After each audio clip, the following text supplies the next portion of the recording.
আর মাত্র 2 সপ্তাহ পর পাকিস্তানে পর্দা উঠবে চ্যাম্পিয়ন্স ট্রফির। সেই টুর্নামেন্টের জন্য এবার 15 জন ম্যাচ অফিসিয়ালের নাম ঘোষণা করেছে আইসিসি। 8 দলের এই টুর্নামেন্টে আম্পায়ারিং এর দায়িত্বে থাকবেন 12 জন। তাদের মধ্যে আছেন বাংলাদেশি আম্পায়ার শরফুদ্দুল্লাহ ইবনে সৈকত। এছাড়াও 3 জন থাকবেন ম্যাচ রেফারির দায়িত্বে। সৈকতের সঙ্গে আম্পায়ারিং প্যানেলে থাকছেন Kumar Dharmasena, Richard Illingworth, Richard Kettleborough, Paul Reiffel, Michael Gough, Joel Wilson, Chris Gaffaney, Alex Wharf, Adrian Holdstock, Ahsan Raza ও রড টাকার।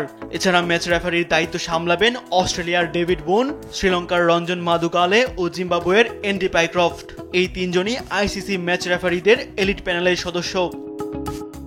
সৈকত 2023 বিশ্বকাপেও পরিচালনা করেছিলেন 5টি ম্যাচ। এছাড়া বর্ডার গাভাস্কার ট্রফিতেও আম্পায়ারিং করেছেন তিনি। 2024 টি-20 বিশ্বকাপেও দায়িত্ব পালন করেন সৈকত।